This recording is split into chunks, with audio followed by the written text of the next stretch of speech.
বিধিসম্মত সতর্কীকরণ। আমাদের আজকের গল্পের ন্যারেটার আমি। শুভদীপের মিষ্টি গলায় গল্পটি আজকে শোনানো হবে না। পুরো গল্পটি আপনাদেরকে সহ্য করতে হবে আমার এই হেরে গলাতেই। ইন্ট্রো স্ক্রিপ্ট কোথায়? স্ক্রিপ্ট রাইটার ন্যারেটর হয়ে গেছে। হয়তো আপনারা এতক্ষণে বুঝেই গেছেন আজকে ন্যারেটর একটু ফ্রাস্টু খেয়ে আছেন।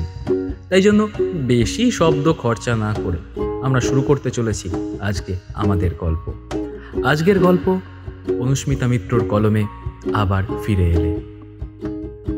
তারপরে কি একটা বলে না, oh so just chill and live in the moment with one and only গল্পতেই জব্দ, কারণ যেখানে শব্দ থামে সেখানেই। জানেন আপনারা বাকিটা।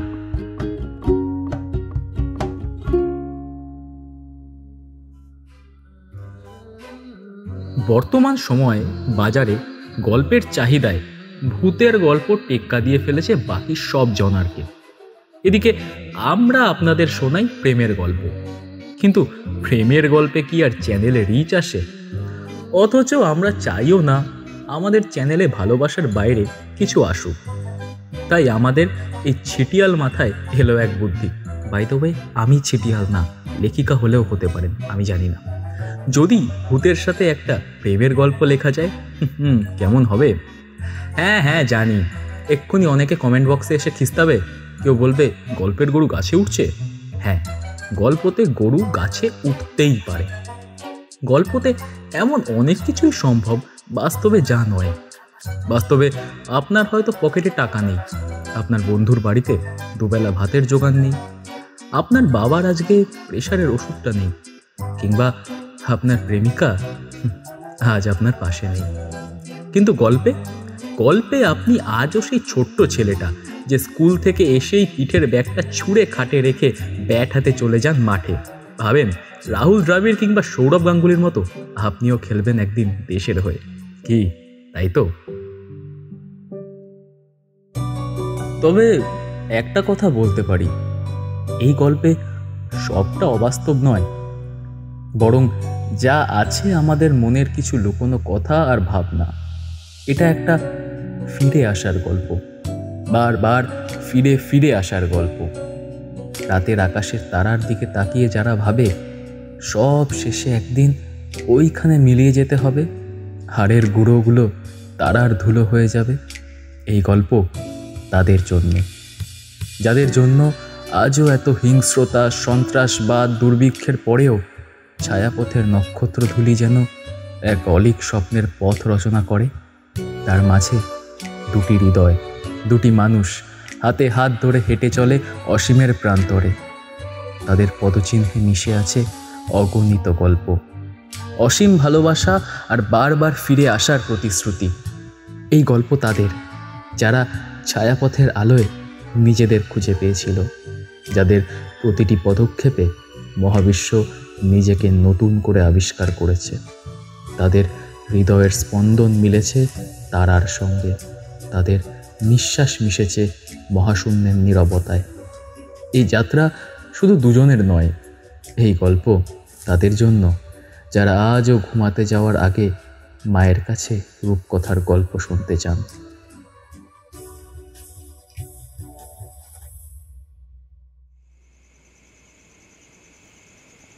ভাই এবার সামলা নিজেকে, আর খাস না।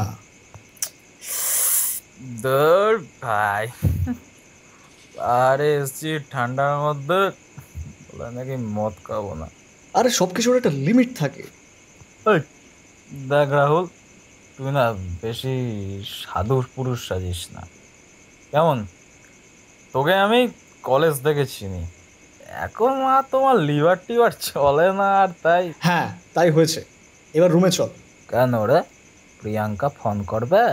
রাহুল আর সমর কলেজ লাইফের বন্ধু, দুজনেই কলকাতার ছেলে, তবে একজন উত্তরের আর একজন দক্ষিণের। রাহুল জয়েন্টে পিছন দিক থেকে র্যাঙ্ক করে, আর সমর ম্যানেজমেন্ট কোটাতে চান্স পেয়ে বাঁকুড়ায় ইঞ্জিনিয়ারিং কলেজে গেছিল পড়তে। তারপর কেটে গেছে 11টা বছর। বন্ধুত্ব, ঝগড়া, গালাগালি থেকে এখন ঘোরাঘুরি।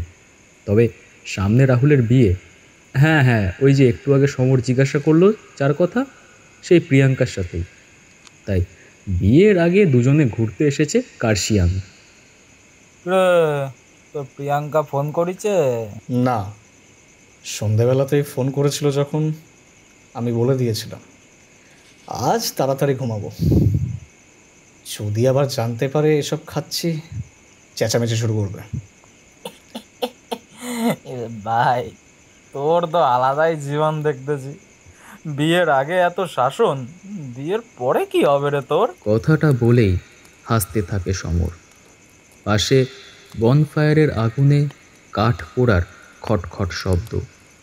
সেই, তুই আর কি বুঝবি বলতো? তুই তো বলেই দিয়েছিস কোনোদিন বিয়ে শাদী করবি না। তোর বাড়ির লোকও আমার বাড়ির লোক কিছু বললেও আমি মানতাম না। জানিস ভাই, ছোটবেলা থেকে আমি এই স্বপ্নটাই দেখতাম, এমন একটা পাহাড়ে আমার বাড়ি হবে, নিজের বাড়ি। সন্ধ্যাবেলা আমি আর আমার পাশে একটা মেয়ে, এমন পাহাড়ের গায়ের ঘাস জমিতে শুয়ে শুয়ে আকাশের তারা গুনতে গুনতে ঘুমিয়ে যাব। আজও আজও আমি ওই স্বপ্নটাই দেখি, খালি পাশে আর ওই মেয়েটাকে দেখতে পাই না, বুঝলি? এই রে, আবার তোর এই দার্শনিকের সুইচটা অন হয়ে গেছে বল। ছাড় ছাড়, বাদ দে এসব। তুমি আর এসব বুঝবে কি করে হে কর্পোরেটের দাস? আমি হলাম স্বাধীন লেখক, বুঝলে? আচ্ছা সত্যি বলতো, এই লেখালেখি করে আর কদিন? আজকালকার বাজার এই আজ আছে কাল নেই করলে আর কদিন? কাকু কাকিমাও তো আর এখন নেই। ওই জন্যই তো চিন্তাও নেই। এইভাবে আর কতদিন বল? তোর বাড়ির আর কেউ নেই। আমাদের বন্ধুদের মধ্যে বলতে ওই তিনজন, সেখানে নীলাঞ্জনা তো, আর আমিও সেটেল হচ্ছি। তুই এইভাবে? আচ্ছা আচ্ছা, তুই বল, সবাই যদি প্রতিষ্ঠা পেয়ে যায়, সবাই যদি ভালোবাসা মাইনে ভালোবাসা জীবন পায়, তাহলে এই ছেঁড়া বুক পকেট নিয়ে এই প্রকাশনা ওই প্রকাশনার সামনে দাঁড়িয়ে থাকা উঠতি লেখক কে হবে? রাস্তার ধারে নিজের ছবির পসরা নিয়ে বসে থাকা শিল্পী কে হবে? আর আর সেই সব না হলেও ভবঘুরেটা কে হবে? উফ, হয়েছে হয়েছে। যতদিন মা বাবা ছিল দায় ছিল, আর এখন কেউ নেই, আমি এখন মুক্ত। তোর নেশা বেশি হয়ে গেছে। তুমি বরাবরই সেফ সাইডের খেলোয়াড়, বুঝেছো মামা? ধুর, কালকেই আবার সকালে ফিরে যাব। ভাল লাগছে না। তোর মন খারাপ করছে না না, কেন? আমি ফিরবো কিনা ঠিক নেই রে বাবা। হুর, কি ছাতা বলছিস? আরে মজা করছি, চল উঠি এবার। এই সমর, আমি শুনছিলাম তুই কি নাকি সব উইচক্রাফট নিয়ে পড়ছিস, আবার ওর ওপরেই লিখছিস নাকি? আমার বইয়ের বিজ্ঞাপন ফেসবুকে শেয়ার না করে আমার বইগুলো পড়লেই জানতিস। দূর বল না তুই। আমার ওই বই পড়া ভালো লাগে না, জানিসই তো। তুই বল না, এই উইচক্রাফট কেসটা কি? ওসব তো বাইরের সিনেমাতেই দেখেছি। উইচক্রাফট এমন কিছুই না, বাংলায় যেটা জাদুবিদ্যা, এমন এক প্রথা বা বিশ্বাস যেখানে কেউ অতিপ্রাকৃত শক্তি, জাদু বা আচার অনুষ্ঠানের মাধ্যমে প্রকৃতি বা ঘটনাকে প্রভাবিত করার চেষ্টা করে। এটা বিভিন্ন সংস্কৃতিতে ভিন্ন ভিন্ন রূপে দেখা যায়, যেমন মন্ত্র, তাবিজ বা আধ্যাত্মিক শক্তির ব্যবহার। কিছু ক্ষেত্রে এটা ধর্মীয় বা সাংস্কৃতিক ঐতিহ্যের অংশ, আবার কখনো এটাকে নেতিবাচক বা ক্ষতিকর হিসাবেও দেখা হয়। দূর শালা, এসব না। সত্যি সত্যি, মানে তুই কখনো এক্সপেরিমেন্ট করিস নি? না। তাহলে আর কি, সবই তবে মন গড়া তোমার। দেখ, নিজে কখনো দেখিনি এসব করে, তবে কোনোদিন করবো যে না তা তো বলিনি। এসবের জন্য একটা শান্ত মন আর মাথা দুই লাগে। আমাদের সারা ওই কলকাতার জ্যাম আর ওই নেতাদের বন্ধুগণ আর রিপোর্টারের ওই কুসুম কুসুম কিসের কুসুম করা শেষ হলে তবে তো মন মাথা শান্ত হবে। এসব ভাড়ামি দেখে কি মন শান্ত থাকে? সত্যি শালা, এসব জানলে ভগৎ সিং, মাস্টারদা, নেতাজি আর স্বাধীন করতো না আমাদের দেশটা। ইংরেজরাও পকেটে ভাতা গুঁজে দিয়ে আরও 200 বছর রাজ করে থাকতো। ধর। সে কি ধরবো? ওফ, এইটা নে, এইটা। কথাটা বলে সমর ওর কোমরে বাঁধা ব্যাগটা থেকে একটা ছোট বক্স এগিয়ে দিল রাহুলের দিকে। বক্সটাকে হাতে নিয়ে রাহুল কানের কাছে নাড়িয়ে বোঝার চেষ্টা করতে থাকে ভেতরে কি আছে। এই নুড়ি পাথর রেখেছিস নাকি? হ্যাঁ। রাহুল বাক্সটা সাথে সাথে খুলে দেখল, তাতে সাদা, বেগুনি, কালো রঙের কিছু পাথর রাখা আছে। রাহুল হাত দিয়ে বেগুনি রঙের পাথরটাকে তুলে নিয়ে চোখের সামনে ধরল। পাহাড়ের অমন অন্ধকারে বেগুনি আলোটা যেন জল জল করে উঠেছে। এটা কি পাথর রে? কি ভীষণ মায়াবী লাগছে। কি সুন্দর বেগুনি রঙের ধুতি। মনে হচ্ছে যেন প্রাচীন রোমান সাম্রাজ্য থেকে উঠে এসেছে। ওটা অ্যামেথিস্ট। ঠিকই বলেছিস, রোমান বা গ্রিকেই এই অ্যামেথিস্ট পাথরের ব্যবহারের চল ছিল সবচাইতে বেশি। রাহুল তখনও মন্ত্রমুগ্ধর মতন পাথরটার দিকে তাকিয়ে। সমর বাক্স থেকে একে একে সবকটা পাথর তুলে নিল হাতের তালুতে। এসব কি বলতো? এগুলোর কাজই বা কি? এই যে এই অ্যামেথিস্ট পাথরটা আমাদের মানসিক শান্তি ও আধ্যাত্মিক সুরক্ষার জন্য, মানে এক প্রকার বলতে পারিস মাথাকে শান্ত করবে। আর এই যে এই হালকা ঘোলাটে সাদা পাথর, এটা কোয়ার্টজ। এটা শক্তি, পরিষ্কার ও ভারসাম্য রক্ষায় ব্যবহৃত হয়। মানে আমাদের এই জগৎ আর এর উপরের মাঝে চলাচলকে সহজ করবে। এটা মুনস্টোন, এটা চাঁদের সাথে যুক্ত। আর এইসব কাজে চাঁদের ভূমিকা কি তা তো সিনেমা টিনেমা দেখে জেনেই গেছিস।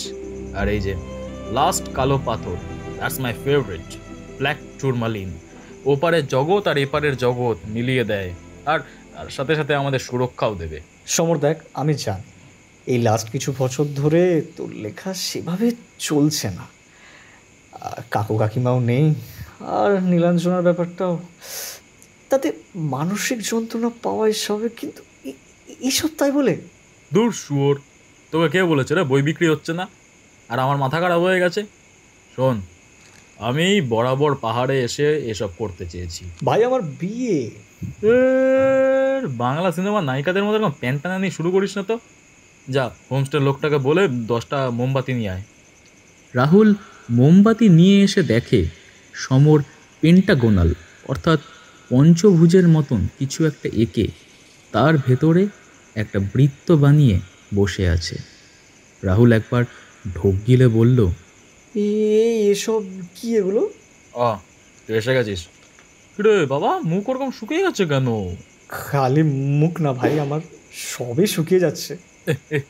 আরে আয় আয়, এদিকে আয়, কোনো ভয় নেই। যাকে ডাকবো তাকে তোর কোনো ভয় লাগবে না। মানে কাকে ডাকবি? তুমি না বিশাল কথা বলিস, চুপচাপ এদিকে আয়। রাহুল চুপচাপ গিয়ে বসলো সমরের পাশে। একে একে দেশলাই দিয়ে সব কটা মোমবাতি জ্বালিয়ে নিল সমর। আশেপাশে খালি ঝিঝি পোকার ডাক। পাহাড় জুড়ে তখন রাত নেমেছে। নে, আমার হাতটা ধর। তোকে কোনো মন্ত্র পড়তে হবে না, কাউকে চোখ বন্ধ করে মনেও করতে হবে না, আমিই করে নেব। মানে তোর একার ডাকে চলে আসবে? ডাকাতে যদি তেমন জোর থাকে সবাই চলে আসে, সে ভূত হোক আর মানুষ, শুধু ডাকতে জানতে হয়। সমরের কথাটা শেষ হওয়ার আগেই কোথা থেকে যেন একটা কুকুর ডেকে উঠল। তাতে দাঁত বের করে বিশ্রী রকমের প্যাঁচ প্যাঁচ করে হাসতে থাকলো রাহুল। হ্যাঁ, তোর কথা শুনে ভাই কুকুর ডাকা শুরু করে দিয়েছে। হয়েছে, খুব মজা। এবার চোখটা বন্ধ করে হাতটা ধরবি। সমর এক মনে কি সব বিড়বিড় করতে থাকলো। রাহুল মাঝে মাঝে চোখ খুলে বোঝার চেষ্টা করছে সত্যি কেউ এলো কিনা। তার মাঝেই একবার চোখ পড়ল সমরের দিকে। সমরের ক্লান্তি যেন তার শরীর আর মনের গভীরে জমে থাকা এক অদৃশ্য ভার। তার চোখের তলায় কালো দাগ, যেন রাতের অন্ধকার সেখানে এসে ঠাঁই নিয়েছে। কপালে ভাঁজ পড়েছে, যা শুধু শারীরিক পরিশ্রম নয়, বরং মনের অস্থিরতা আর দীর্ঘদিনের অব্যক্ত চাপের প্রভাব। তার কাঁধ ঝুঁকে পড়েছে সামান্য, যেন অজানা দায়িত্বের বোঝা তাকে নিচু করে দিচ্ছে। হাসি ভরা মুখ, যা একসময় ছেলেবেলার উচ্ছ্বাসে ঝলমল করত, এখন ম্লান, যেন আলোর স্পর্শেও তাতে প্রাণ ফিরছে না। মোমবাতির কাপা আলোয় তার মুখের রেখাগুলো আরো আরো গভীর মনে হচ্ছে, যেন প্রতিটা রেখা এক একটা নিঃশব্দ কাহিনী বলছে। সমরের কণ্ঠে এখনো দৃঢ়তা আছে, কিন্তু তাতে মিশে আছে একটা ক্লান্ত ঝাঁঝ, যেন সে লড়াই করছে কিন্তু ভেতরে ভেতরে ক্লান্তির স্রোতে গা ভাসিয়ে দিতে চাইছে। রাহুল এক দৃষ্টিতে তাকিয়ে সমরের দিকে। ছেলেবেলার বন্ধুর হাসি ভরা মুখে ক্লান্তির ছাপ। আগে কিছু চাপ খেলেই কত সহজে বলে দেওয়া যেত, এখন কিছুই বলা হয়ে ওঠে না। বন্ধুত্বের মাঝে যেন ইগো শব্দটা বেশি করে জায়গা করে ফেলেছে। হঠাৎ সামনের মোমবাতিগুলো আরো বেশি করে কাঁপতে শুরু করলো। একটা হাওয়ার কুণ্ডলি ঘুরছে সামনে। রাহুল ভয়ে ভয়ে চোখ বুজে ফেলল। সমর রাহুলের হাতটা চেপে ধরে ঠান্ডা গলায় বলল, ভয় পাস না, আমি আছি তো রাহুল, চোখ খোল। রাহুল চোখটা ধীরে ধীরে খুলল। চোখ খুলতেই দেখে যে জায়গাটায় কুণ্ডলীকৃত হাওয়া ছিল, এখন সেখানেই একটা নীল আলো জমাট বেঁধে আছে। সেই আলোগুলো ঝিকমিক করছে, যেন দূরের অন্য কোনো ছায়াপথ থেকে নাম না জানা তারামণ্ডলী নেমে এসেছে। সেই নীল আলোর ঝিকিমিকির মাঝে ধীরে ধীরে একটা আকৃতি ফুটে উঠল। প্রথমে ঝাপসা, যেন কুয়াশার পর্দায় আঁকা কোনো স্বপ্ন। আলোর নরম স্পন্দন মিলিয়ে গেল পাতলা ধোঁয়ার সঙ্গে, সবকিছুকে আরো মায়াবী, আরো রহস্যময় করে তুলল। যেন সেই ক্ষণে সময় থমকে দাঁড়ালো, আর চারপাশের নিস্তব্ধতা গেয়ে উঠল এক অলৌকিক সুর। কুয়াশার পাতলা পর্দা সরিয়ে সেই নীল আলোর ঝিলিকের মাঝে এক নারী মূর্তির আবির্ভাব হল, যেন রূপকথার কোনো জাদুকরী সত্তা। তার দেহ থেকে ছড়িয়ে পড়ল মৃদু রূপালী আভা, যেন তারার ধূলিকণা তাকে মুড়ে রেখেছে।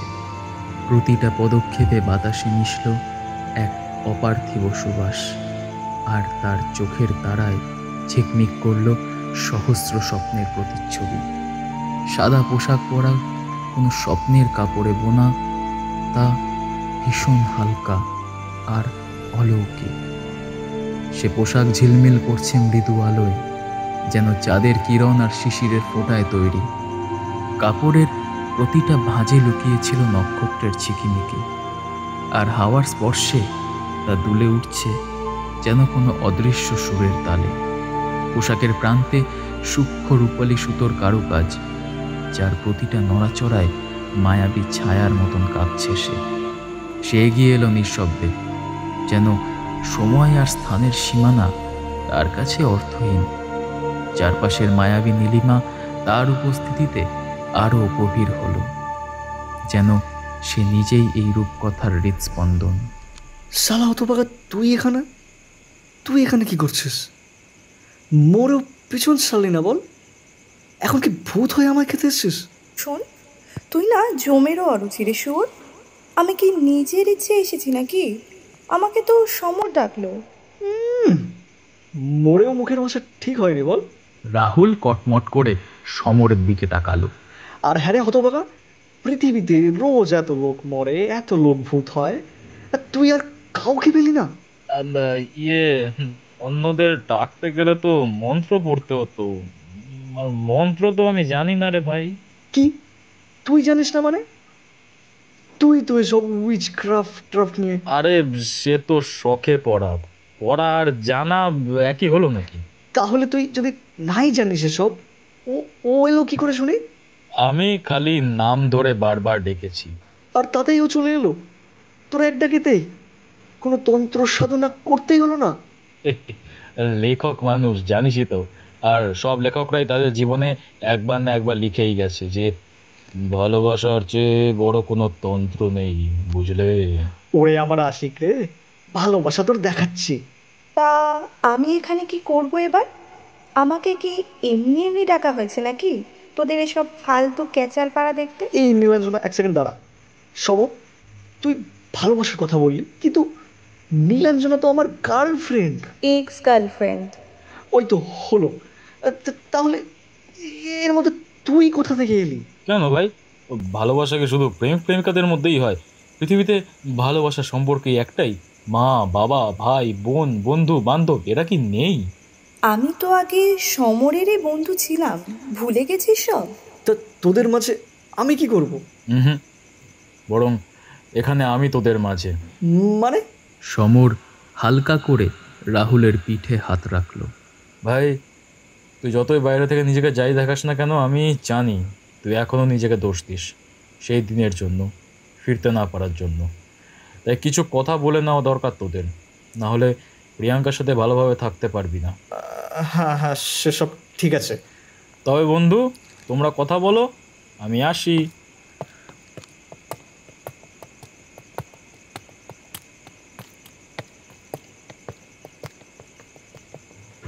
বউ হয়ে গিয়েও বেশ সুন্দরই আছিস। বেশ কেমন যেন একটা ব্যাপার আছে, নীল নীল যেন সমুদ্র। নীলাঞ্জনা হো হো করে হেসে উঠল। ওর হাসির আওয়াজ পাহাড়ের জঙ্গলের রাতের স্তব্ধতাকে ভেঙে দিল। সেই হাসির প্রতিধ্বনি পাথরের ধাক্কা খেয়ে আবার ফিরে এলো। হ্যাঁ রে, তুই আসার আগে সব কেমন নীল নীল আলোর মতো লাগছিল। একটা খুব সুন্দর গন্ধ আছে এখনো হাওয়াতে। এই, এটা কি তোর গায়ের গন্ধ? সত্যি তোর মাথায় ওই বইয়ের জোতা ধরা পড়া ছাড়া আর কোনো বুদ্ধি নেই। আমার কি আর শরীর বলে কিছু আছে রে যে গায়ের গন্ধ থাকবে? তবে কি এটা? কি জানি কি, তুই বলছিস। আমি তো আর নিজের গায়ের গন্ধ নিজে শুকতে পারি না। চল ওইদিকে একটা বেঞ্চ আছে, ওখানে গিয়ে বসি। তুই কি এই পাহাড়ে থাকিস নাকি? কই না তো, তোর এমন কেন মনে হলো? না হলে তুই জানলে কি করে ওইদিকে বেঞ্চ আছে? আমি এখন আর তোদের মতন সাধারণ মানুষ নয়, বুঝলি? আমার পঞ্চেন্দ্রিয় এখন জাগ্রত। উফ বাবা, থাক, চল যাই তবে। রাহুল আর নীলাঞ্জনা পাশাপাশি হাঁটতে শুরু করলো পাহাড়ের জঙ্গলের সরু পথটা ধরে। রাতের অন্ধকার যেন তাদের চারপাশে একটা কালো মখমলের চাদর বিছিয়ে দিয়েছে। ঝিঝি পোকার ডাক আর মাঝে মাঝে দূরের কোনো পাখির ক্ষীণ কান্না ছাড়া চারিদিক নিস্তব্ধ। পায়ের নিচে শুকনো পাতা আর ডালপালা মচমচ করে ভাঙছে, আর হাওয়ায় ভেসে আসছে পাইন গাছের তীব্র মাটির গন্ধ। নীলাঞ্জনার উপস্থিতি যেন এই সাধারণ রাতটাকেও অলৌকিক করে তুলেছে। তার পাশে হাঁটতে হাঁটতে রাহুলের মনে হচ্ছে সে যেন কোনো স্বপ্নের মধ্যে ডুবে যাচ্ছে, যেখানে সময় আর স্থানের কোনো মানে নেই।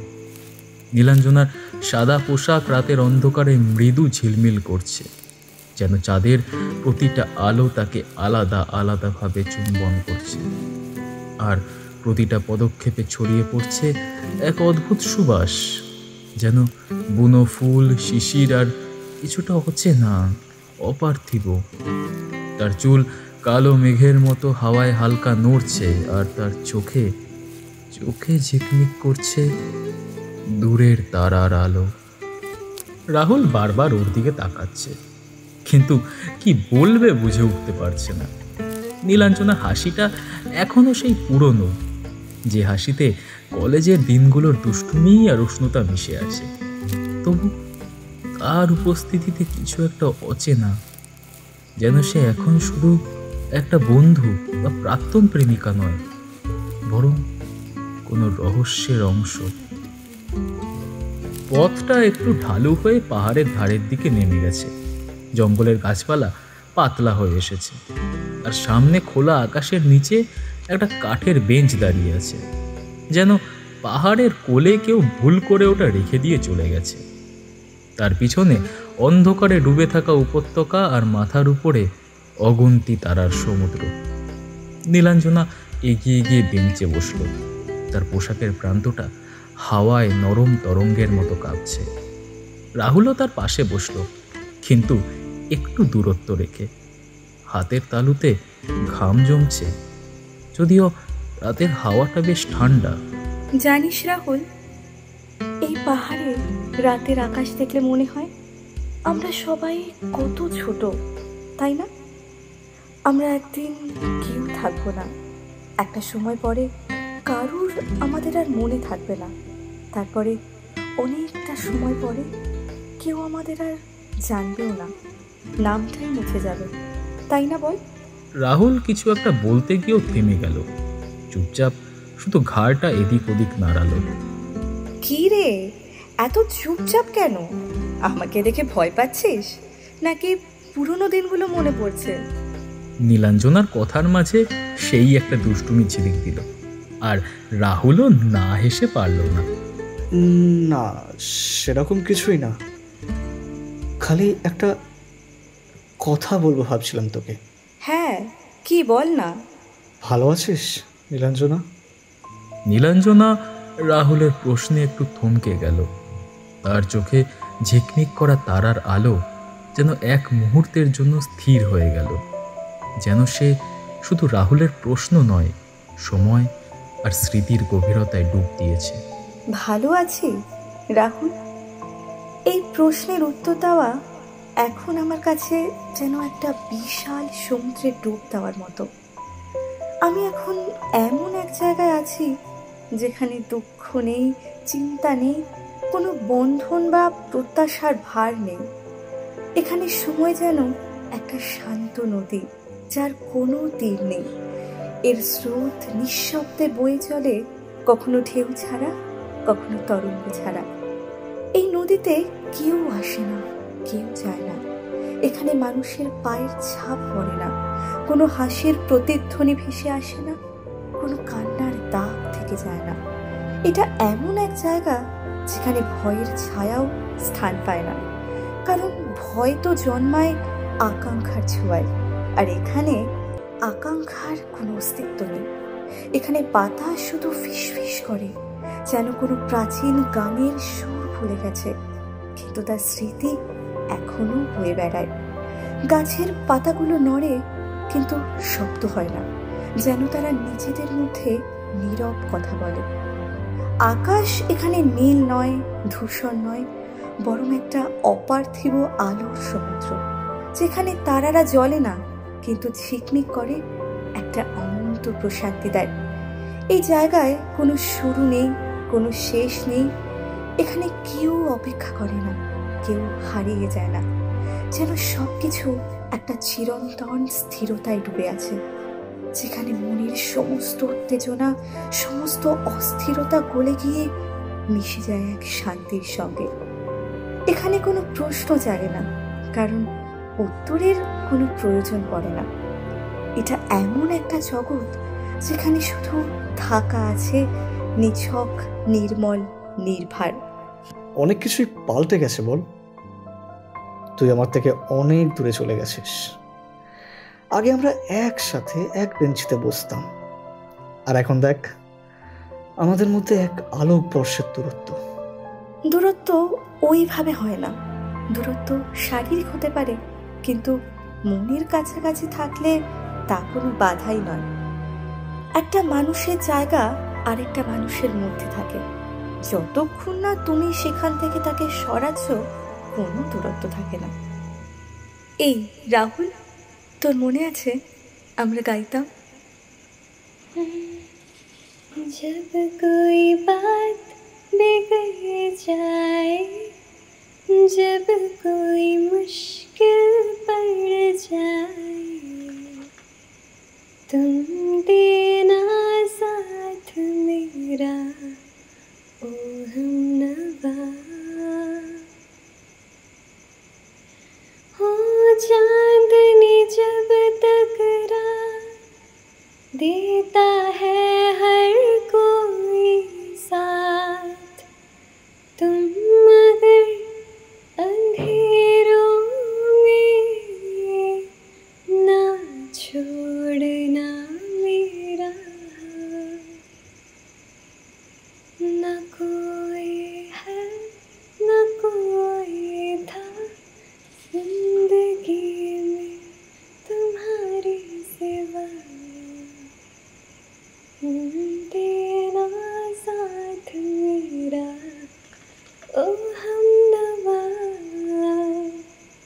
আচ্ছা, আমি কি তোকে হারিয়ে ফেলেছি? হারানো? রাহুল, তুই আমার মধ্যে যে জায়গাটা বানিয়েছিলি সেটা এখনও ঠিক আছে। আমি তোর মনের কোণে, তোর স্মৃতিতে, তোর হাসিতে আছি। হারানো তখনই হয় যখন তুই আমাকে ভুলে যাবি। বল, তুই কি আমাকে ভুলতে পারবি? তোকে দেখে গালাগালি করছিলাম ঠিকই, কিন্তু তোকে এইভাবে দেখে কেমন যেন হয়ে গেছিলাম। তুই জানিস তো, বল, তোর তো মনে আছে, বল, যে আমি ঘাবড়ে গেলে অমনভাবে। মনে আছে। রাহুলের চোখে যেন সময়ের পর্দা সরে গিয়ে অতীতের দৃশ্যগুলো ভেসে উঠল। কলেজের সেই দিনগুলো, যখন জীবন ছিল বিনা পরিকল্পনার একটা উচ্ছ্বাস। নীলাঞ্জনার কথার সুর, তার হাসির প্রতিধ্বনি যেন রাহুলকে টেনে নিয়ে গেল সেই দিনগুলোতে, যখন সে, সমর আর নীলাঞ্জনা ছিল অবিচ্ছেদ্য, 3 বন্ধু, 3 স্বপ্নবাজ। কলেজ ক্যান্টিন, 2012 সাল। ক্যান্টিনের কাঠের টেবিলে ছড়িয়ে আছে চায়ের কাপ, কয়েকটা মুড়ির প্যাকেট আর কিছু পড়া না হওয়া নোটস। জানালা দিয়ে বিকেলের হলুদ আলো এসে পড়েছে। রাহুল, সমর আর নীলাঞ্জনা বসে আছে।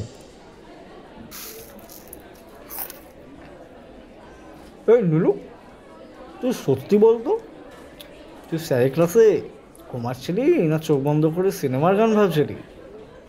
আমি বলি, তুই গান গাইলে তো ক্যান্টিনের কাকুও পালাবে। আর রাহুল, এই কচর মচর করে আমার সামনে মুড়ি খাওয়াটা বন্ধ কর। এই মুড়ি খেতে খেতে কোনদিন স্যারের প্রশ্নের উত্তরে মুড়ির দাম বলে দিবি। আরে, তুই কি করে ধরলি?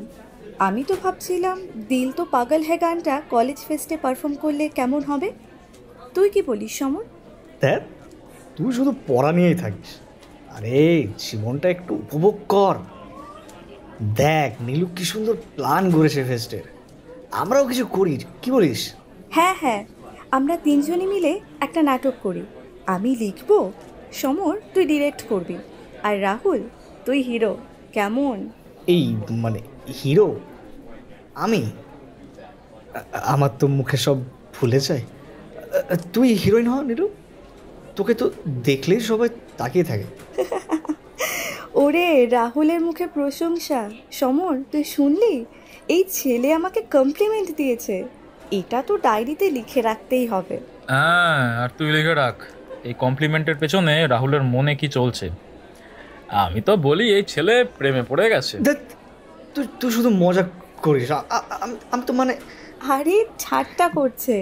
তবে রাহুল, তুই সত্যি বল, আমি কি স্টেজে হিরোইন হতে পারবো? তুই শুধু স্টেজে না, সব জায়গায় হিরোইন। তোর হাসিটা, তোর কথা বলার ধরন, সব কিছু মানে তুই যেন অন্য রকম। সে তোমরা যে কারণে এসব বলো না কেন, আমি বলি কি, 3 জন মিলে যাই হোক, নাটক হবে না, বড় জোর শ্রুতিনাট্য হতে পারে, তাতেও ক্যাচাল বাঁধবে। সমর, তুই না। হে, আরে এই দুজনের মাঝখানে আমি ফালতু। আমি যাই, নোটস কপি করে আনি। রাহুলের মনে সেই দিনগুলো যেন জীবন্ত হয়ে উঠল। নীলাঞ্জনার সেই হাসি, তার চোখের ঝিলিক, তার কথার মধ্যে লুকিয়ে থাকা দুষ্টুমি, সব কিছু এখনও তার মনে তাজা। কলেজের সেই বিকেলে ক্যান্টিনের সেই টেবিল, ওদের একসঙ্গে কলেজ ফেস্টের নাটক, রাত জেগে পড়ার নামে গল্প, আর ক্যান্টিনের সেই চায়ের কাপে ভাগ করে দেখা স্বপ্ন। কলেজের ক্যাম্পাসের লেকের ধারে একটা বট গাছের নিচে বিকেলে নরম আলো গাছের পাতার ফাঁক দিয়ে এসে পড়েছে। নীলাঞ্জনা একটা সাদা কুর্তি পরে আছে, তার লম্বা কালো চুল বাতাসে দুলছে, আর চোখে মোটা কাজল তার দৃষ্টিকে আরো তীক্ষ্ণ, আরো গভীর করে তুলেছে। রাহুল তার পাশে বসে হাতে একটা ঘাসের ডাঁটা নিয়ে খেলছে। সমর একটু দূরে বসে ডায়েরিতে কি যেন লিখছে। নীলু, তুই কাজলটা কেন এত মোটা করে পড়িস? মানে তোর চোখ দুটো তো এমনিতেই। এমনিতেই কি? বল না রাহুল, তোর মুখে তো কথা আটকায় না কখনো। মানে তোর চোখ দুটো তো যেন কোনো গল্প বলে।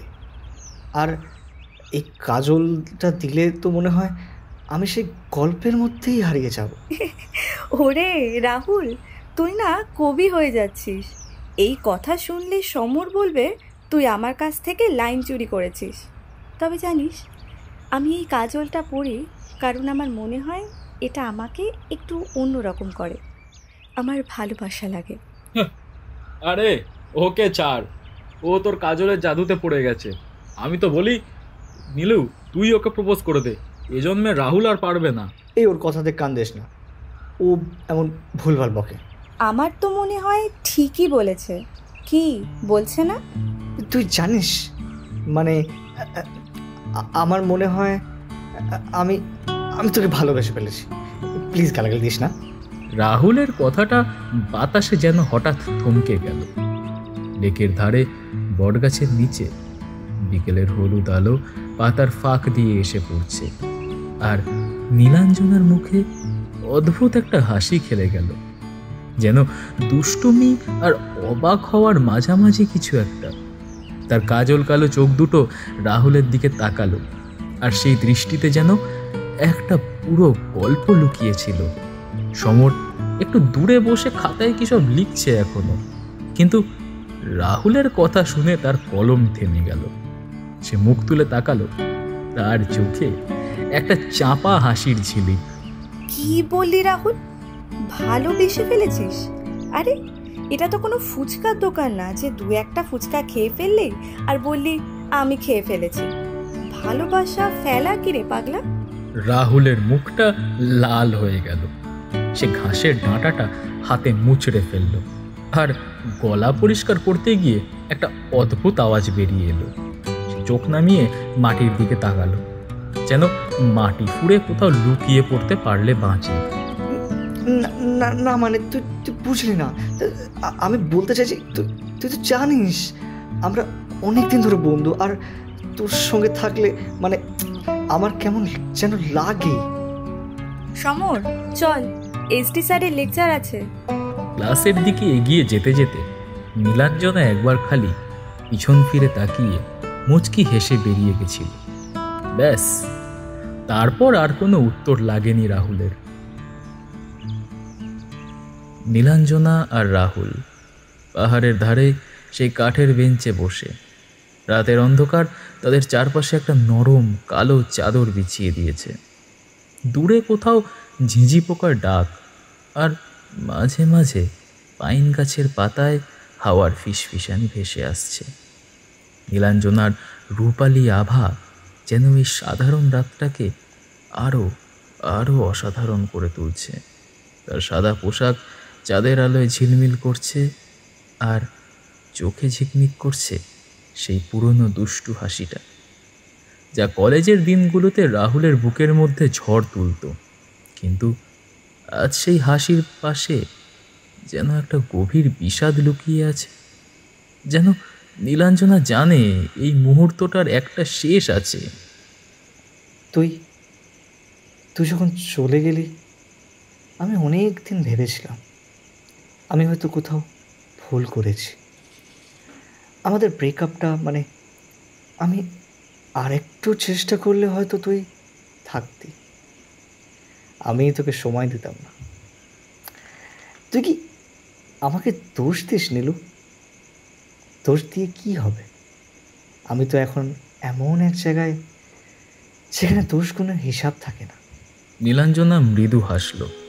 তার হাসিতে কোনো তিক্ততা নেই, শুধু একটা অপার্থিব শান্তি। সে তার হাতটা রাহুলের দিকে বাড়ালো, কিন্তু স্পর্শ করল না, যেন তার অস্তিত্ব শুধুই আলো আর ছায়ার মিশ্রণ। দোষ না রে পাগল, দোষ দেওয়ার কি আছে?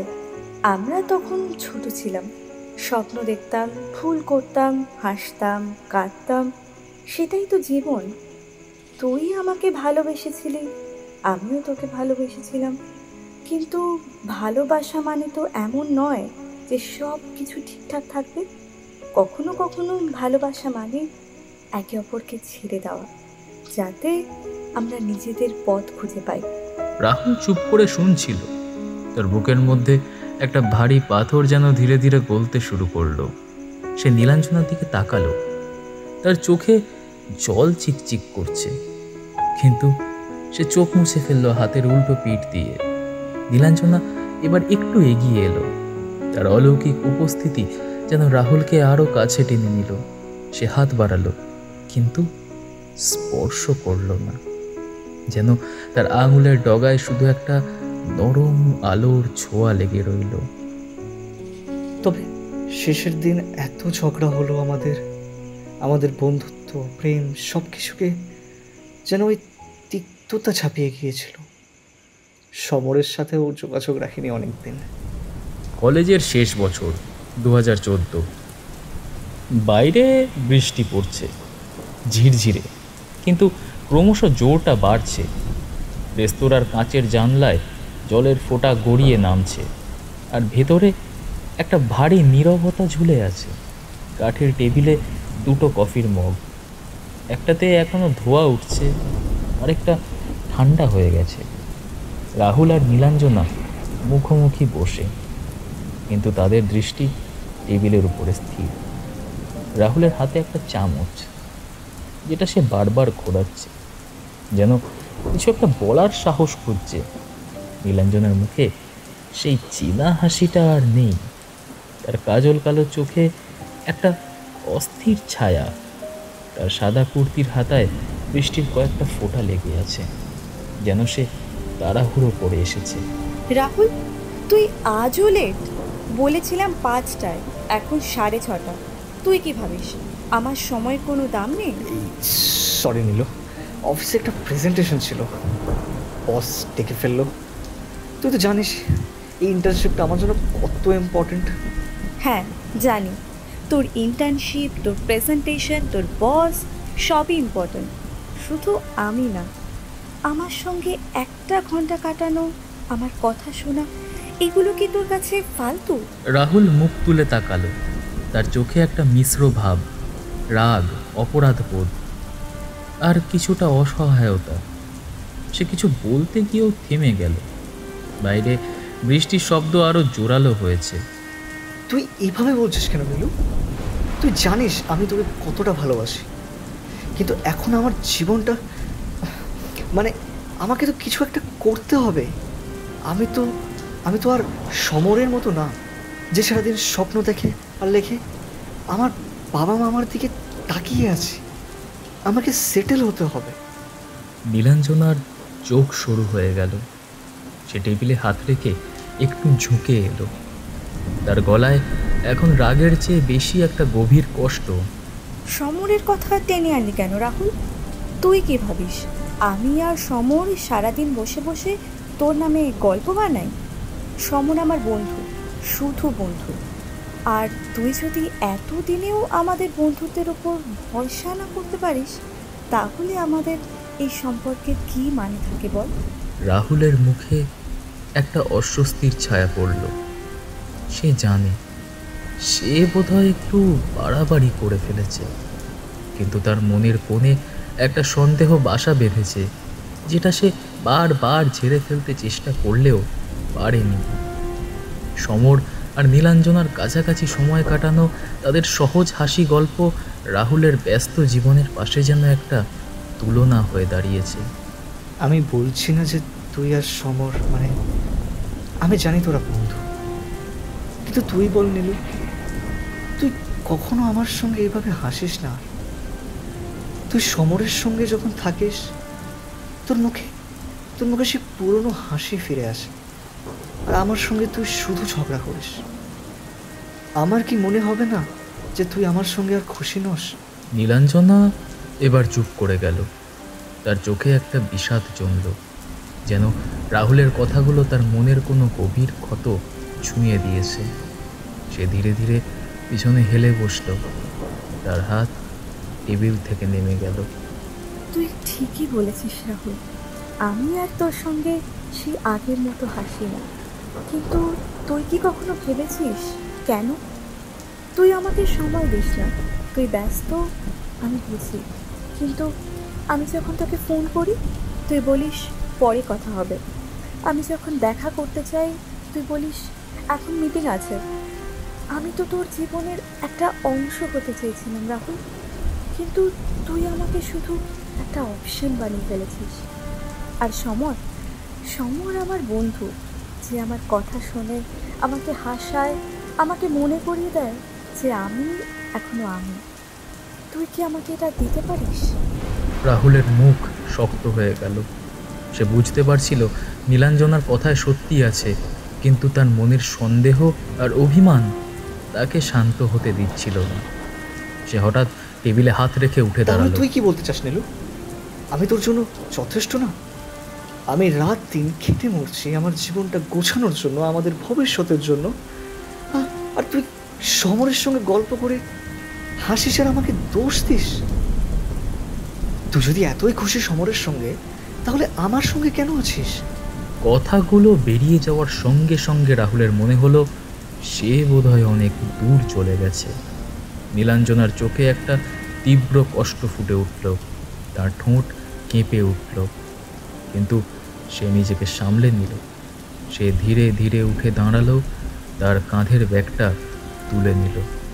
তুই ঠিকই বলেছিস রাহুল, তুই আমার জন্য অনেক কিছু করতে চাস, কিন্তু আমি যা চাই তা তুই বুঝতেই পারিস না। আমি তোর সঙ্গে থাকতে চেয়েছিলাম, কিন্তু তুই আমাকে শুধু একা করে দিয়েছিস।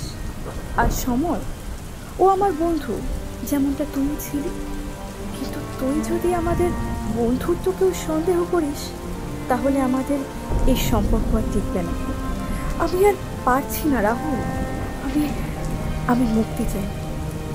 রাহুলের মুখ ফুটে আর কোনো কথা বেরোলো না। নীলাঞ্জনার চোখে জল চিকচিক করছিল, কিন্তু সে চোখ মুছে ফেলল। আর এক মুহূর্ত দাঁড়ালো না সেখানে। ব্যাগ কাঁধে নিয়ে দরজার দিকে এগিয়ে গেল। দরজা খোলার সময় ঘন্টার শব্দটা রাহুলের কানে বাজল। নীলাঞ্জনা বাইরে বেরিয়ে গেল, তার সাদা কুর্তি বৃষ্টির মধ্যে মিলিয়ে গেল। রাহুল এখনো টেবিলের পাশে দাঁড়িয়ে, হাতে এখনো সেই চামচটা, কিন্তু তার মনটা শূন্য। সে জানতো সে একটা ভুল করে ফেলেছে, কিন্তু কিভাবে তা ঠিক করবে তা তার জানা ছিল না। কফি শপের ভিতরে গান বাজছিল, কিন্তু রাহুলের কানে শুধু বৃষ্টির শব্দ আর নীলাঞ্জনার শেষ কথাগুলো গুঞ্জরিত হচ্ছিল।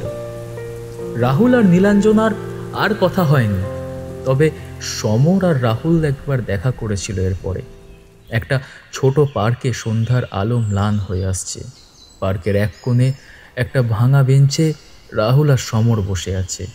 বাতাসে শুকনো পাতার হালকা শব্দ, আর দূরে রাস্তায় গাড়ির হর্ন ভেসে আসছে। রাহুলের মুখে একটা ক্রোধ মিশ্রিত অস্থিরতা, তার হাতের মুঠো শক্ত। সমর চুপচাপ, তার হাতে একটা ছোট ডায়েরি, যেটার পাতা সে আঙুল দিয়ে উল্টাচ্ছে কিন্তু পড়ছে না। তার চোখে একটা শান্ত কিন্তু বিষণ্ণ ভাব। তুই জানতিস তাই না সমর? তুই জানতিস নীলু আমাকে ছেড়ে চলে যাবে? তুই আর ও তো সবসময় একসঙ্গে ছিলিস। তুই কখনো আমাকে বলিসনি যে ও আমার সঙ্গে খুশি নেই? কেন সমর? তুই আমার বন্ধু না ওর? সমর মুখ তুলে তাকালো, কিন্তু কিছু বলল না। তার চোখে একটা গভীর নীরবতা, যেন সে রাহুলের রাগের ঝড়টা শুধু গ্রহণ করছে। রাহুলের গলার স্বর আরও উঠল। তুই কী ভাবিস আমি বুঝি না? তুই আর নীলু সারাক্ষণ গল্প করিস, হাসিস, পার্কে বসে তোর লেখা পড়িস। আমি যখন অফিসে খেটে মরছি, তখন তোরা দুজন আমার পিছনে হাসছিস, তাই না? আমি ওকে সময় দিতে পারিনি, ঠিক আছে, কিন্তু তুই তোর সঙ্গে ছিলি।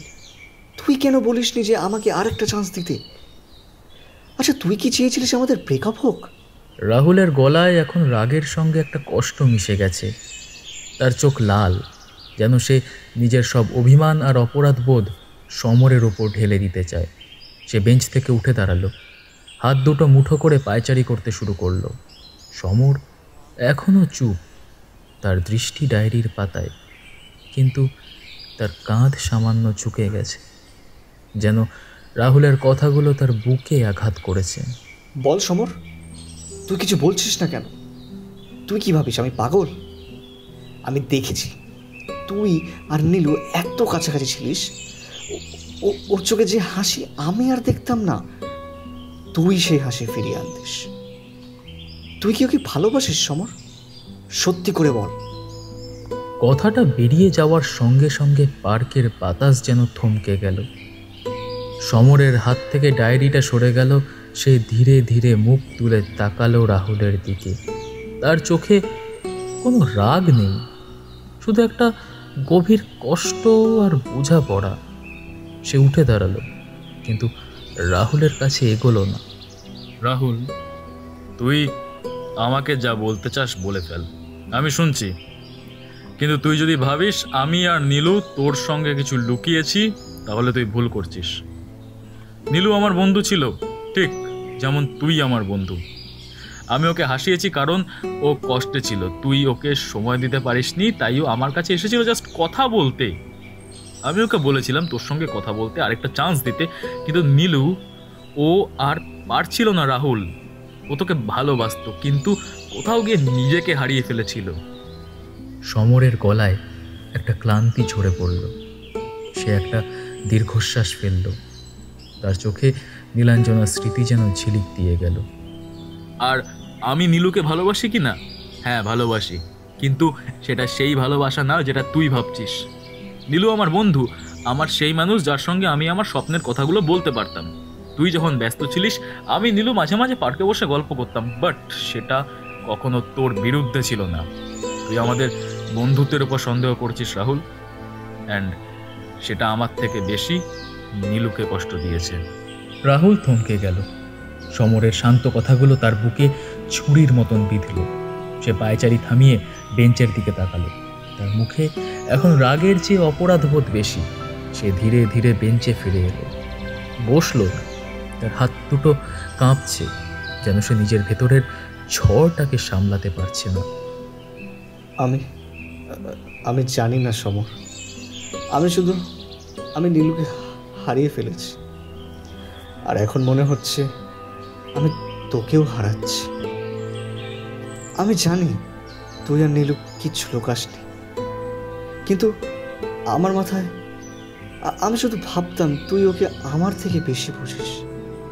তুই ওর সঙ্গে ছিলি আর আমি ছিলাম না।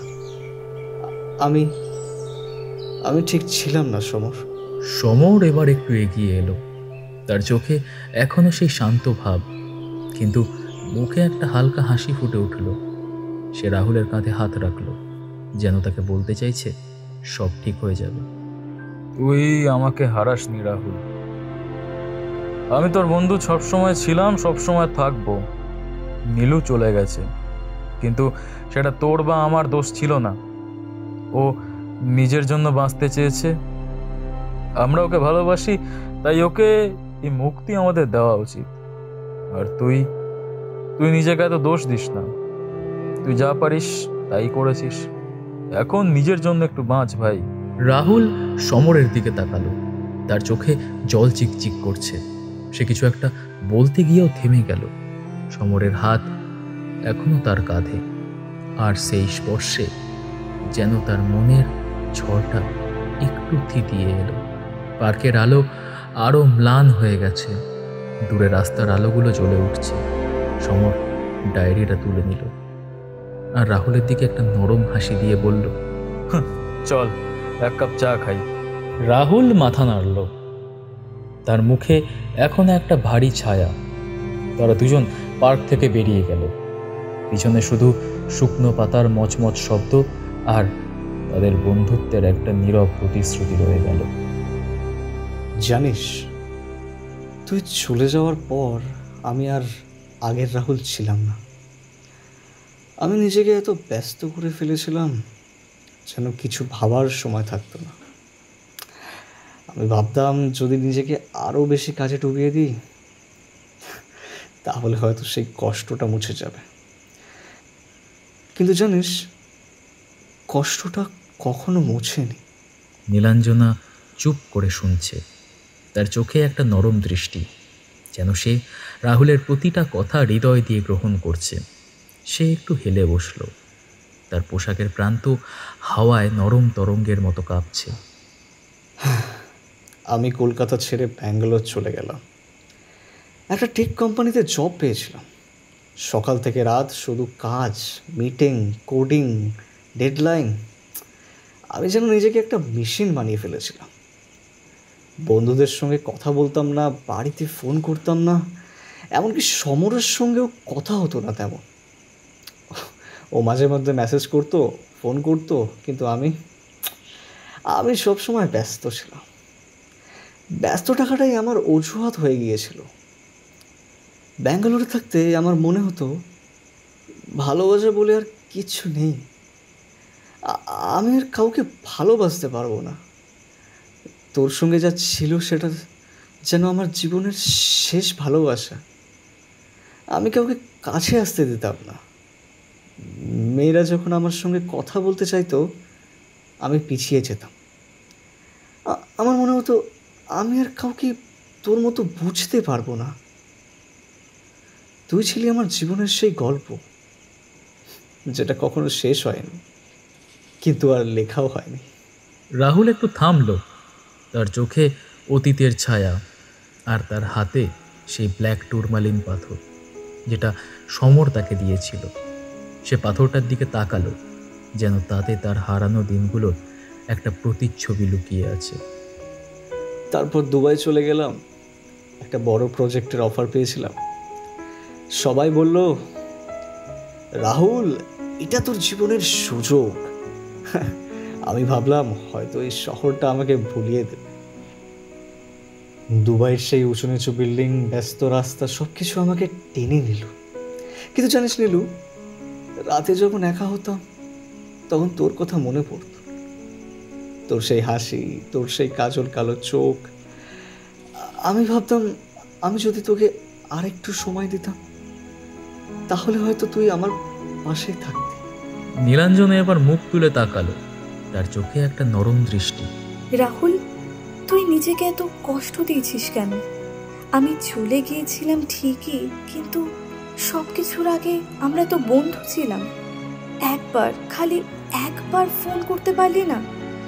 আমাকে না পারিস? সমর তো ছিল। তুই যে ব্যস্ত হয়ে পড়েছিলি সেটা তোর দোষ ছিল না। তুই জীবনের সঙ্গে লড়াই করছিলি, নিজেকে তৈরি করছিলি, কিন্তু তুই ভুলে গিয়েছিলি জীবন শুধু কাজ আর সাফল্য নয়। জীবন মানে ভালোবাসা, বন্ধুত্ব, সেই ছোট ছোট মুহূর্ত যেগুলো আমরা একসঙ্গে কাটিয়েছিলাম। রাহুলের মুখটা মুহূর্তের জন্য কঠিন হয়ে গেল। তার মনে পড়ল সেই দিনের কথা, দুবাইয়ের একটা হোটেল রুম। সকালের ব্রেকফাস্টের পরে রুমে ফিরে এসে সে দেখল সমরের 17টা মিসড কল। সে তখন ফোনটা হাতে নিয়েও কল ব্যাক করেনি। ভেবেছিল সমর ভবঘুরে ছেড়ে হাতে প্রচুর সময়, তাই এতবার ফোন করেছে। তার মাথায় তখন দুবাইয়ের সেই কাঁচের অফিস বিল্ডিং, প্রজেক্ট মিটিং আর ডেডলাইনের চাপ। সে ফোনটা সাইলেন্ট করে টেবিলে রেখে আবার মিটিংয়ে চলে গিয়েছিল। আমি দুবাই ছিলাম অফিসের কাজে। সমরের সঙ্গে তখন তেমন কথা হতো না। আমি ফিরে এসে আমি কিছুই করতে পারিনি নীলু। তোর শেষ দিনে আমি তোর পাশে ছিলাম না, এমনকি তোকে একটা ফোনও করিনি। জানিস, আমি যখন ব্যাঙ্গালোরে থাকতাম মনে হতো দোষ তো আমারই, এবার একটা সরি বলে সব ঠিক করে নি। তারপরেই দুবাই যেতে হলো। ওখানের ওই ঝা চকচকে ইমারতের মধ্যে বড্ড একা লাগতো। আমি ঠিক করে নিয়েছিলাম, বিশ্বাস কর, কলকাতায় ফিরেই তোর কাছে, তোর ফ্ল্যাটে যাব। তাই হলো, তোর ফ্ল্যাটেই ফিরলাম। শুধু তোর কাছেই আর ফিরতে পারলাম না। তুই কেন নিজেকে দোষ দিস রাহুল? জীবন তো এমনই, আমরা সবাই ছোট ছোট মুহূর্তে বাঁচি, আর কখনো কখনো সেগুলো হঠাৎ শেষ হয়ে যায়। তুই এত সহজ করে বলছিস, কিন্তু আমার কাছে সব কিছু থমকে গিয়েছিল। তুই চলে যাওয়ার পর আমি কতদিন রাতে ঘুমাতে পারিনি জানিস? তোর সেই হাসি, তোর সেই কাজল কালো চোখ, ক্যান্টিনে তোর সঙ্গে কাটানো বিকেলগুলি সব যেন আমাকে তাড়া করত। আমি ভাবতাম যদি আর একটু চেষ্টা করতাম, যদি আমরা ব্রেকআপ না করতাম, তাহলে তুই হয়তো... রাহুল, আমাদের ভালোবাসা কখনো ভুল ছিল না।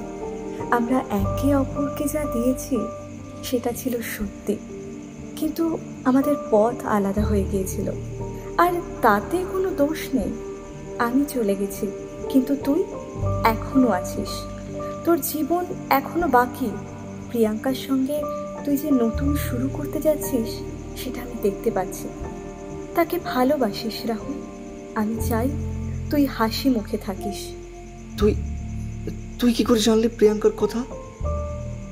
আমি তো তখন সিঙ্গেল ছিলাম যখন তুই... আমি এখন আর তোদের মতো সাধারণ মানুষ নই, বললাম না আমার পঞ্চেন্দ্রিয় জাগ্রত। না, মজা করছি। সমর আমাকে সব বলেছে। ও যখন আমাকে ডাকলো, আমি যেন তার মনের মধ্যে দিয়ে তোদের জীবনের ছবি দেখতে পেলাম। তুই অনেক বদলে গেছিস রাহুল, কিন্তু তোর সেই বোকা বোকা হাসি, তোর সেই গল্প বলার ধরন, এটা এখনো একই আছে। রাহুলের মুখে এখন একটা গভীর বিষাদ, তার চোখে অতীতের কষ্ট আর অপরাধ বোধ, যেন সে নিজের ভুলগুলোর ওজন বহন করছে। তার হাতে সেই ব্ল্যাক টুরমালিন পাথর, যেটা সে শক্ত করে ধরে আছে। নীলাঞ্জনা চুপচাপ তার দিকে তাকিয়ে আছে, তার চোখে একটা নরম ক্ষমাশীল দৃষ্টি। নীলু, তুই আর সমরের সত্যি কাছের বন্ধু ছিলি। তোদের মাঝে যে বন্ধন ছিল সেটা ছিল অন্যরকম। তোরা একে অপরের বুঝতিস, হাসতিস, একসঙ্গে স্বপ্ন দেখতিস। আর আমি বরং তোদের মাঝে ঢুকেই সবটা নষ্ট করে দিয়েছিলাম। আমার সন্দেহ, আমার সময় না দেওয়া, আমার অভিমান, এগুলোই আমাদের তিনজনের মধ্যে ফাটল ধরিয়েছিল। একটা চাপা কষ্ট ফুটে উঠল নীলাঞ্জনার চোখে, কিন্তু মুখে তো একটা হালকা হাসি। সে রাহুলের দিকে একটু ঝুঁকে এলো। তার অলৌকিক উপস্থিতি রাহুলের চারপাশে একটা উষ্ণ আলো ছড়ালো। রাহুল, তুই এভাবে বলিস না। তুই আমাদের নষ্ট করিসনি। তুই আমাদের গল্পের একটা অংশ ছিলি, এখনো আছিস। আমি, তুই আর সমর, আমরা তিনজনে মিলে যে স্মৃতি বানিয়েছিলাম সেগুলো কখনো নষ্ট হয় না।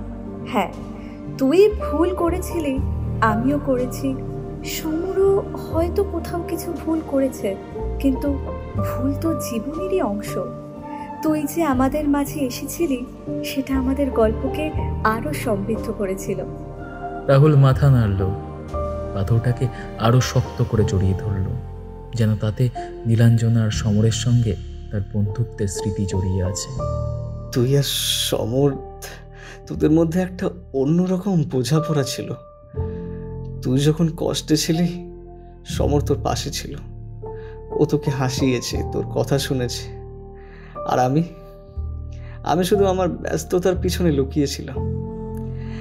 আমি ভেবেছিলাম তোদের বন্ধুত্বে আমার জায়গা নেই, তাই আমি দূরে সরে গিয়েছিলাম। কিন্তু জানিস নীলু, আমি যতই দূরে গিয়েছি ততই বুঝেছি তোরা দুজনেই আমার জীবনের সবচেয়ে বড় অংশ ছিলি। রাহুল, তুই কখনো আমাদের মাঝে বাড়তি ছিলিস না। তুই ছিলি আমাদের হাসির কারণ, আমাদের দুষ্টুমির কারণ। সমর আর আমার বন্ধুত্ব ছিল ঠিকই, কিন্তু তুই ছিলি আমাদের গল্পের সেই অংশ যেটা আমাদের তিনজনকে এক করেছিল। তুই যদি না থাকতিস তাহলে আমাদের গল্পটা এত রঙিন হতো না। তুই নিজেকে দোষ দিস না, তুই আমাদের ভালোবেসেছিলি আর সেটাই যথেষ্ট। অবশেষে এক ফোঁটা জল গড়িয়ে পড়ল রাহুলের চোখ থেকে। সে নীলাঞ্জনার দিকে তাকালো, তার মুখে এখন একটা ক্ষীণ হাসি। তুই সবসময় এমনই ছিলি নীলু, সব কিছুকে এত সুন্দর করে দেখতিস। আমি সমরের সঙ্গে আবার কথা বলবো। আমি ওকে বলবো আমি ওর আর তোর বন্ধুত্বের জন্য কতটা গর্বিত। আর আমি প্রতিজ্ঞা করছি, আমি আর কখনো আমাদের বন্ধুত্বকে দূরে ঠেলবো না। তুই কি এখন চলে যাবি নীলু, আমাকে আবার ফেলে? আমি এখানেই থাকবো, তোর মধ্যে। মানুষ মারা যায় কখন জানিস? যখন এই পৃথিবীর কাছে তার প্রয়োজন ফুরিয়ে যায়, অথবা তার কাছে পৃথিবী। কিন্তু তোর কাছে আমি আজীবন বেঁচে থাকবো, আমাদের গল্প হয়ে।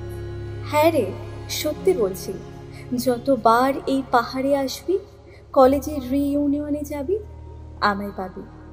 আকাশের দিকে তাকিয়ে যখন তারা দেখবি, আমি থাকবো, প্রমিস। নীলাঞ্জনার রূপালী আভা ধীরে ধীরে ক্ষীণ হয়ে আসছে। তার সাদা পোশাক চাঁদের আলোয় বোনা এখন কুয়াশার মতো পাতলা হয়ে বাতাসে মিশে যাচ্ছে। চোখে সেই হাজার তারার ঝিকিমিকি এখন দূরের কোনো নক্ষত্রের শেষ আলো, ঝাপসা কিন্তু মায়াবী। পাহাড়ের রাতের নিস্তব্ধতায় শুধু ঝিঝি পোকার ডাক আর হাওয়ার ফিসফিসানি। রাহুলের বুকের ভেতরটা যেন কেউ মুচড়ে ধরেছে। সে বুঝতে পারছে এই মুহূর্তটাও শেষ হয়ে যাচ্ছে, আর নীলাঞ্জনা আবার তার কাছ থেকে হারিয়ে যাবে চিরতরে। রাহুলের হাত কাঁপছে। সে ধীরে ধীরে হাত বাড়ালো নীলাঞ্জনার দিকে, যেন সেই অলৌকিক আলোর স্পর্শে তাকে ধরে রাখতে পারে। তার আঙুলগুলো বাতাসে নড়ছে, কিন্তু নীলাঞ্জনার আকৃতি এখন শুধুই একটা ক্ষীণ রেখা, যেন স্বপ্নের শেষ অংশ যা জাগার আগে মিলিয়ে যায়। তার হাত তার মধ্যে দিয়ে গলে গেল, কিছুই ধরতে পারল না, শুধু একটা ঠান্ডা নরম স্পর্শ, যেন শিশিরের ফোঁটা কিংবা পাইন গাছের গন্ধে মাখা হাওয়া। নীলু! রাহুলের গলা ভেঙে গেল, তার চোখে জল জমছে, কিন্তু সে চোখ বন্ধ করল না। সে তাকিয়ে রইল নীলাঞ্জনার দিকে, যেন চোখের পাতা ফেললেই সে পুরোপুরি হারিয়ে যাবে। আমি তোকে ধরে রাখতে চাই, একটু, আর একটু সময়। নীলাঞ্জনা মৃদু হাসল, সেই হাসি যা কলেজে বিকেলে ক্যান্টিনে টেবিলে ছড়িয়ে পড়তো, এখন যেন তারার ধূলিকণায় মিশে যাচ্ছে। তার কণ্ঠ এখন বাতাসের মতো হালকা, প্রায় অশ্রুত।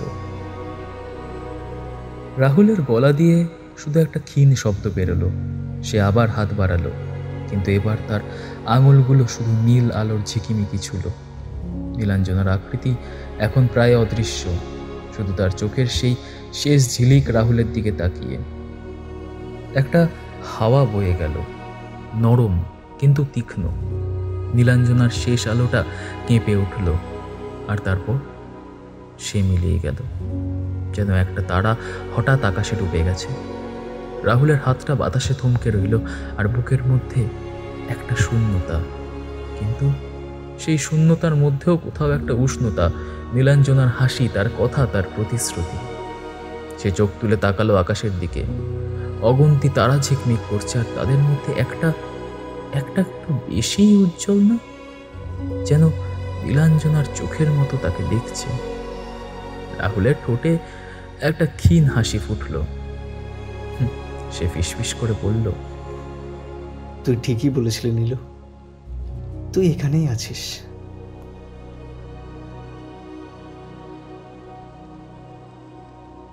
বেঞ্চের পাশে শুকনো পাতা মচমচ করে উঠল। রাহুলের পিছন ফিরে দেখল সমর দাঁড়িয়ে, তার চোখে একটা নীরব প্রশ্ন। রাহুল শুধু মাথা নাড়ল, আর দুজনে চুপচাপ পাহাড়ের পথ ধরে ফিরতে শুরু করলো। রাতের আকাশ তাদের মাথার উপরে ছড়িয়ে, আর কোথাও সেই নীল আলোর একটা ক্ষীণ ঝিকিমিকি এখনো যেন হাসছে। পাহাড়ের সকাল যেন একটা নরম কুয়াশার চাদরে মোড়া। কার্শিয়াংয়ের বুকে সূর্যের প্রথম আলো গাছের পাতায় শিশিরের ফোঁটাগুলোতে ঝিকমিক করছে। রাহুল আর সমর হোমস্টের বারান্দায় দাঁড়িয়ে, হাতে গরম চায়ের কাপ। রাতের ঘটনা যেন এখনো দুজনের মনে একটা অদ্ভুত রেশ রেখে গেছে। রাহুলের চোখে একটা গভীর চিন্তা, আর সমরের মুখে সেই চিরচেনা শান্ত হাসি। রাহুল চায়ের কাপে চুমুক দিয়ে বলল, কিরে সমর, আজ তো ফিরতে হবে, টিকিট কাটা আছে তাই না?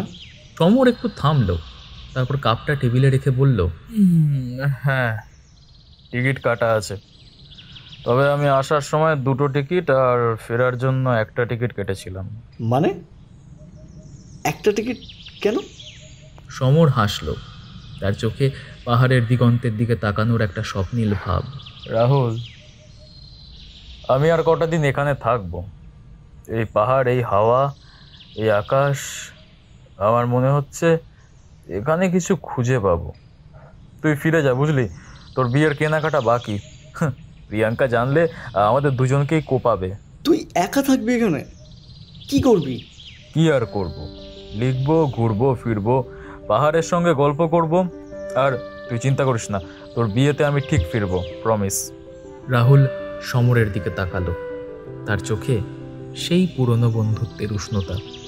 ঠিক আছে হতভাগা, ফিরিস কিন্তু, না হলে প্রিয়াঙ্কার কাছে তোর নামে লাগিয়ে দেবো। আরে আরে ফিরবই। তুই যা, এখন কলকাতার জ্যামে আটকে থাক, আমি এখানে আমার স্বপ্নের পাহাড়ে থাকি। দুইজনে হাত মিলিয়ে বিদায় নিল। রাহুলের পায়ের নিচে শুকনো পাতা মচমচ করছে, আর তার মনে অদ্ভুত একটা শান্তি। নীলাঞ্জনার কথা, সমরের হাসি আর পাহাড়ের এই সকাল যেন তার সঙ্গে চলছে। কার্শিয়াংয়ের কুয়াশাচ্ছন্ন পথ ধরে সে শেয়ার কারের দিকে এগিয়ে গেল। সমর বারান্দায় দাঁড়িয়ে তাকে হাত নাড়ল। তার চোখে একটা স্বপ্নীল দীপ্তি, যেন পাহাড়ের আকাশ তার জন্য নতুন গল্প লিখতে প্রস্তুত। রাহুল শেয়ার কারে উঠল। গাড়িটা পাহাড়ের সরু বাঁকানো পথ ধরে নামতে শুরু করল। বাইরে পাইন গাছের সারি, কুয়াশার পাতলা পর্দা আর দূরে উপত্যকার অস্পষ্ট ছায়া। রাহুলের হাতে সেই ব্ল্যাক টুরমালিন পাথর, যেটা সমর তাকে দিয়েছিল। সে পাথরটার দিকে তাকালো, আর তার মনে নীলাঞ্জনার শেষ কথাগুলো বাজতে থাকলো। হঠাৎ একটা তীক্ষ্ণ শব্দে তার চিন্তা ছিন্ন হলো। গাড়ির চালক চিৎকার করে উঠল, আর পরক্ষণেই গাড়িটা নিয়ন্ত্রণ হারিয়ে পাহাড়ের খাদের দিকে গিয়ে ছিটকে গেল। রাহুলের চোখের সামনে সবকিছু ঝাপসা হয়ে গেল।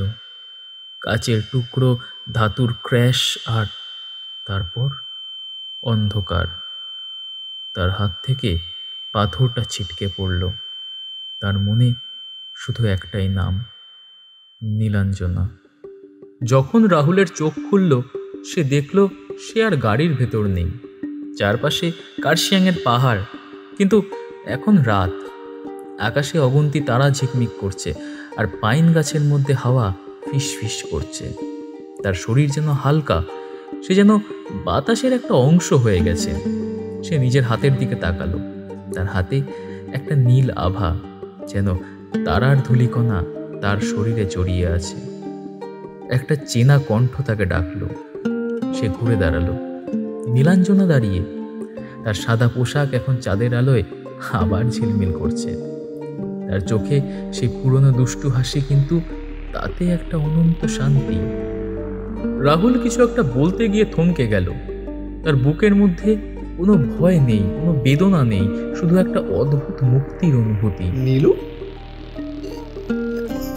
আমি কি মরে গেছি? মরে গেছিস? না রে পাগল, তুই এখন আমার জগতে, যেখানে সময়ের কোনো বাঁধন নেই। এখানে শুধু গল্প আছে, শুধু ভালোবাসা আছে। চল, আমি তোকে দেখাই। এখানে তারার ধুলো আছে, দেখবি না? সে রাহুলের হাত ধরল। তার স্পর্শ ঠান্ডা কিন্তু উষ্ণ, যেন শিশিরের ফোঁটা আর তারার আলো একসঙ্গে মিশে গেছে। পরক্ষণে তারা দুজন দৌড়াতে শুরু করলো, কিন্তু এ দৌড় মানুষের নয়। তাদের শরীর যেন বাতাসের সঙ্গে মিশে গেছে। তাদের পা মাটি ছোঁয় না। তারা পাহাড়ে গাছের মধ্যে দিয়ে ছুটছে, পাইনের ডাল ছুঁয়ে কুয়াশার পর্দা ভেদ করে। তাদের নীল ছায়া গাছের মধ্যে লাফিয়ে উঠছে, যেন তারা কোনো অলৌকিক নৃত্যে মগ্ন। রাহুলের মনে হচ্ছে সে উড়ছে গাছের ডাল থেকে ডালে, পাহাড়ের চূড়া থেকে উপত্যকায়। তারা দুজন ছুটছে, দ্রুত, মুক্ত, অপার্থিব। নীলাঞ্জনার চুল বাতাসে উড়ছে, তার পোশাকের প্রান্ত যেন তারার ঝিকিমিকি ছড়াচ্ছে। রাহুলের শরীরে অদ্ভুত একটা শক্তি, যেন সে সময়ের সীমানা পেরিয়ে গেছে। তারা পাহাড়ের মধ্যে ছুটছে, কখনো একে অপরের হাত ধরে, কখনো পাশাপাশি। তাদের নীল আভা পাহাড়ের অন্ধকারে একটা মায়াবী আলো ছড়াচ্ছে। গাছের ডালে তাদের ছায়া পড়ছে, যেন তারা প্রকৃতির সঙ্গে এক হয়ে গেছে। নীলাঞ্জনা হাসতে হাসতে বলল, কেমন লাগছে রাহুল? এখানে কোনো ঝগড়া নেই, কোনো কষ্ট নেই, শুধু আমরা আর আমাদের গল্প। নীলু, আমি তোকে হারিয়েছিলাম, কিন্তু এখন তুই আমার সঙ্গে, চিরকালের জন্য। তারা একটা পাহাড় চূড়ায় থামল। নিচে উপত্যকা, তার উপরে কুয়াশার পাতলা চাদর, আকাশে তারা, আর তার মধ্যে একটা তারা একটু বেশি উজ্জ্বল, যেন তাদের গল্পের সাক্ষী। নীলাঞ্জনা রাহুলের দিকে তাকাল। এটা আমাদের গল্প রাহুল, সময় আমাদের আলাদা করতে পারেনি। আমরা এখানে চিরকাল। তুই আবার ফিরে এসেছিস। রাহুল তার হাত ধরল। এবার তার স্পর্শ আরো বাস্তব, আরো উষ্ণ। তারা দুজন আকাশের দিকে তাকালো, আর তাদের নীল ছায়া ধীরে ধীরে তারার আলোয় মিলিয়ে গেল, যেন তারা সময়ের ঊর্ধ্বে গিয়ে এক হয়েছে। একটা চিরন্তন গল্প। এক জগতে তোকে হারালাম, তবে এই জগতে তোকে চিরকালের মতো পেলাম। আমরা এখন তারার ধুলো। আর একটা মজার কথা শুনবে? কি? নীলাঞ্জনা রাহুলের কানের কাছে গিয়ে ফিসফিসিয়ে বলল, তারার ধুলো যেমন কখনো শেষ হয় না, তেমনি এখানে ভালোবাসারও কোনো শেষ নেই। রাহুল হালকা হেসে নীলাঞ্জনার দিকে তাকালো। রাহুল আর এক পা এগিয়ে গেল। তার চোখ নীলাঞ্জনার মুখের দিকে স্থির। সে ধীরে ধীরে হাত বাড়ালো, যেন সে স্বপ্নের মধ্যে হাঁটছে। তার আঙুল নীলাঞ্জনার গালের কাছে থমকে গেল, কিন্তু এবার সে থামল না। তার আঙুল নীলাঞ্জনার গাল ছুল। একটা ঠান্ডা কিন্তু উষ্ণ স্পর্শ, যেন শিশিরের ফোঁটা আর তারার আলো একসঙ্গে মিশে গেছে। নীলাঞ্জনার শরীর কেঁপে উঠল। তার চোখে হঠাৎ এক ফোঁটা জল চিকচিক করে উঠল।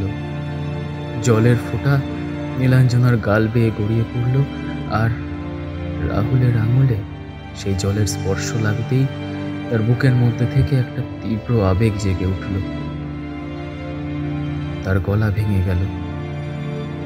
আরো কয়েকটা জলের বিন্দু নীলাঞ্জনার চোখে জমল, কিন্তু তার ঠোঁটে একটা ক্ষীণ হাসি।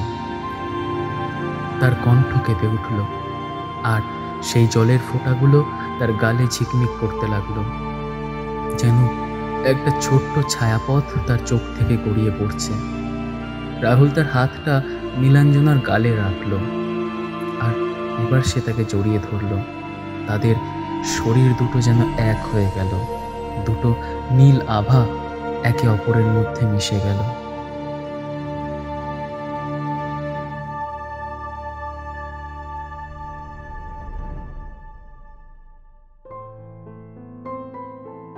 দু সাল কলকাতা বইমেলার ভিড়ে বিশেষ একটা গুঞ্জন। একটা বই সবার মুখে মুখে আবার ফিরে এলো। লেখক সমর মুখার্জি।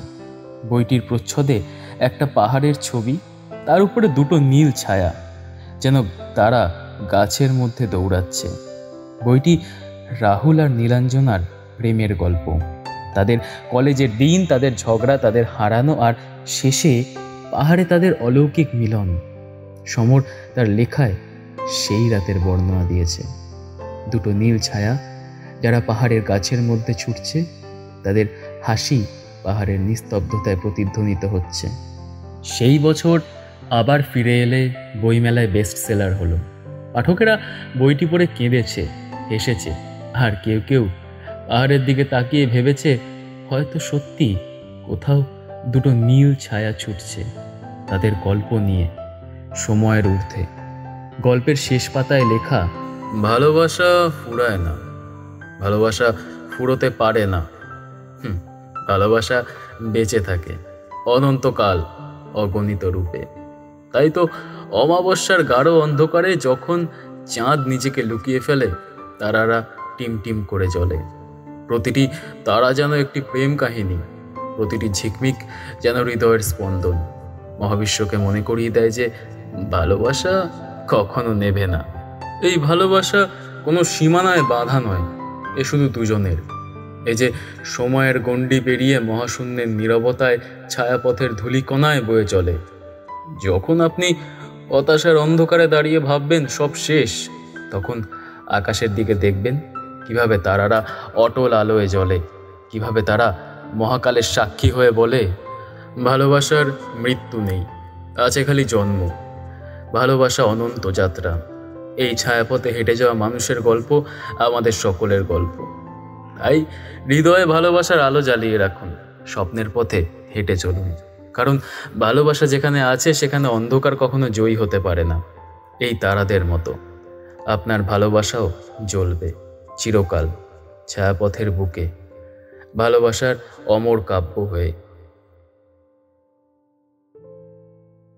আর বাকি আপনাদের যা মতামত তার জন্য কমেন্ট বাক্স তো খোলাই আছে।